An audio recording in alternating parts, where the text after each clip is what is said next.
Dear viewers, Assalamu alaikum, and greetings to all of you.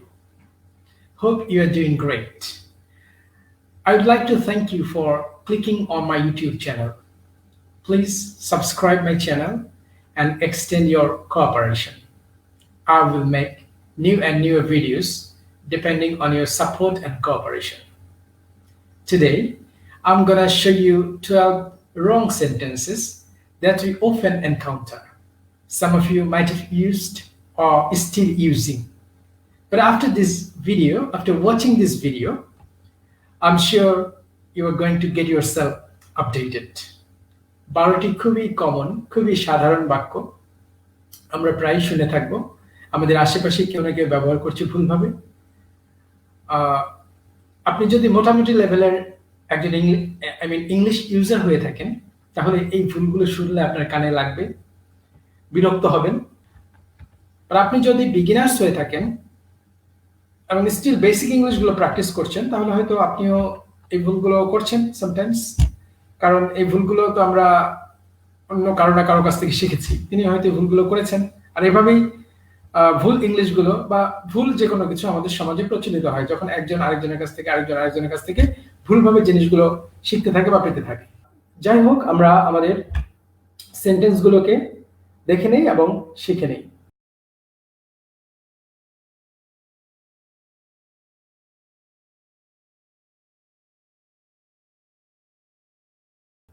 আমাদের first sentence আজকের জন্য যেটা রয়েছে সেটা হচ্ছে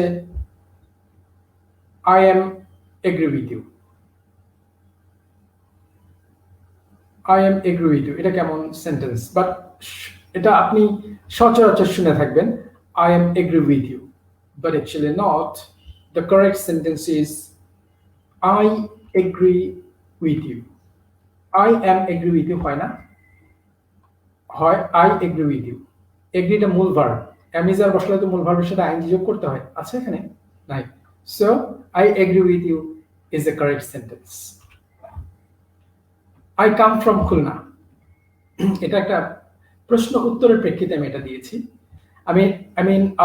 often আমরা যদি কাউকে প্রশ্ন করি where are you from, where are you from, আপনি কোথা থেকে এসেছেন বা আপনার বাড়ি কোথায়, তখন অনেকে বলে I come from Khulna, I come from Dhaka, I come from Mymensingh.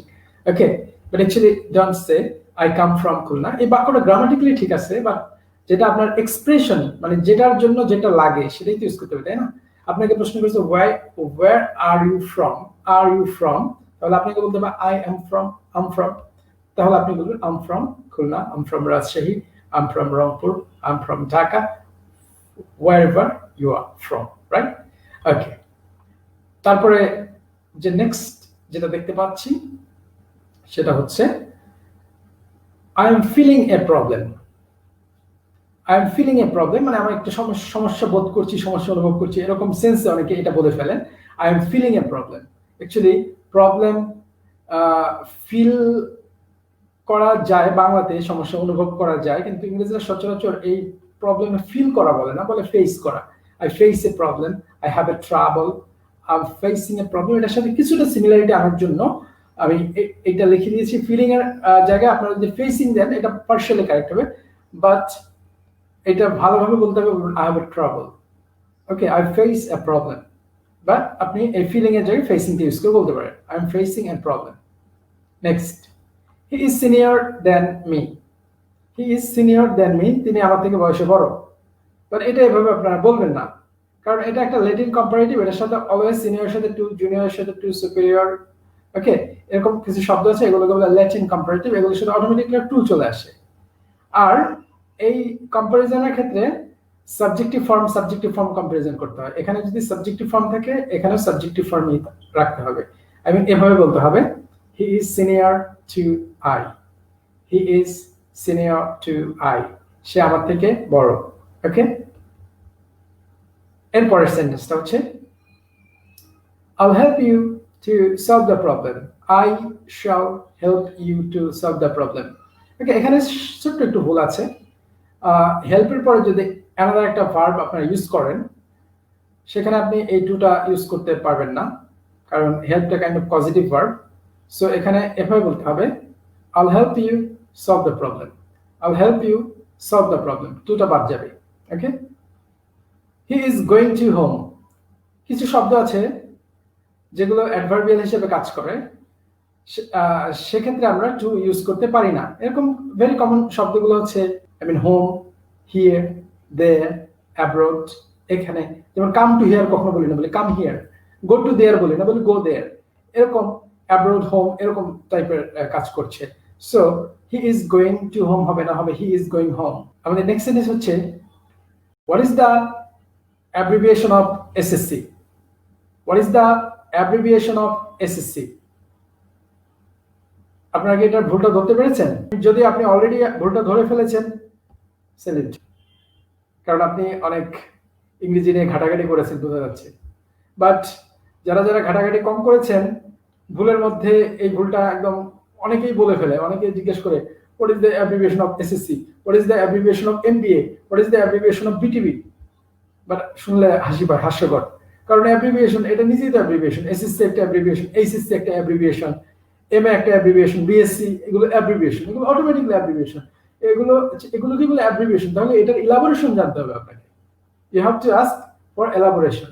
তাহলে আপনি এই এসএসসির যে এলাবোরেশন সেটা হচ্ছে সেকেন্ডারি স্কুল সার্টিফিকেট, আর সেকেন্ডারি স্কুল সার্টিফিকেটের অ্যাব্রিভিয়েশনটাই হচ্ছে এসএসসি। বাট আমরা ভুল করে অ্যাব্রিভিয়েশনের অ্যাব্রিভিয়েশন জানতে চাই। ওকে, so I think you will correct yourself. Okay, next, please close the door. Close মানে বন্ধ করা, ঠিক আছে, কিন্তু বন্ধ করা অর্থে, দরজা বন্ধ করা অর্থে হচ্ছে আপনার ক্লোজ ইউজ করতে পারবেন না। কারণ যেই শব্দ যেই জায়গায় মানানসই, সেই শব্দ সেই জায়গায় ইউজ করতে হবে। যথার্থ স্থানে যথার্থ শব্দ বসানোর নামই হচ্ছে ডিকশন। ডিকশনটা ঠিক রাখতে হবে। ডিকশন ঠিক রেখে আপনি ইউজ করবেন, তাহলে বাক্যটা অলংকৃত হবে, সুন্দর হবে। তাহলে প্লিজ ক্লোজ দ্য ডোর না বলে আপনি বলবেন please shut the door. Please close the door না বলে বলবেন প্লিজ শাট দ্য ডোর। দরজা জানার ক্ষেত্রে আপনার ক্লোজ ইউজ না করে শাট শব্দটি ইউজ করবেন।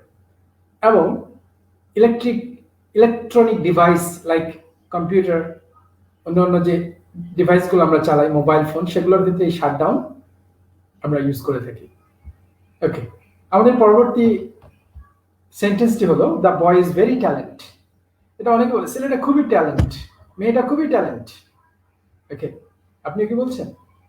ওকে, যদি বলে থাকেন তাহলে চেঞ্জ করে নিন, আপডেট করে নিন, কারণ ট্যালেন্ট মানে হচ্ছে মেধা। এটা একটা নাউন। ছেলেটা খুবই মেধা কেমন হলো?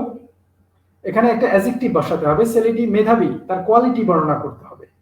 এটার অর্থ হচ্ছে ছেলেটা একটা মেধা, আমরা এটা বলতে পারি না, আমাদেরকে বলতে হবে ছেলেটা মেধাবী। The boy is very talented. It's not a matter, ব্যাপার না। অনেকে ব্যাপার না ইংরেজি বলে ফেলেন, ইটস নট এ ম্যাটার। তো ইটস নট এ ম্যাটার এভাবে হয় না, হয় it doesn't matter. It doesn't matter এভাবে ইউজ করবে, ঠিক আছে? Okay, next, you have done a mistake. You have done mistake, তুমি ভুল করেছো। এটাও মনে করা ডু এর পাস্ট পার্টিসিপল করে দিয়েছে ডান, তাহলে করেছো হয়ে যায়। এখানেও একটা ডিকশন কাজে লাগে, সঠিক শব্দ নির্বাচন। মিস্টেকের সাথে ডু মিস্টেক হয় না, মিস্টেকের সাথে বলতে হয় make mistake. So you have made a mistake. You have made a mistake, একটা ভুল, এজন্য আমরা এ বলবো you have made a mistake. তুমি একটা ভুল করেছো বা আপনি একটা ভুল করেছেন। Next, I am sure about it. শিওরের সাথে অ্যাবাউট হয় না, এটার অ্যাপ্রোপ্রিয়েট প্রিপোজিশন হচ্ছে sure of. So I am sure of, I am sure of it, I am sure of it, I am sure of it. Okay, এভাবে আপনারা বলবেন। Dear viewers, শেষ পর্যন্ত ভিডিওটি দেখার জন্য আপনাকে অসংখ্য ধন্যবাদ। ভিডিওটি এফেক্টিভ মনে হলে শেয়ার করবেন, আর আপনার ফ্লুয়েন্সি আপডেট করতে চোখ রাখুন ইউটিউবে, আর সাবস্ক্রাইব করুন ইংলিশ পাওয়ার প্রোতে। ধন্যবাদ।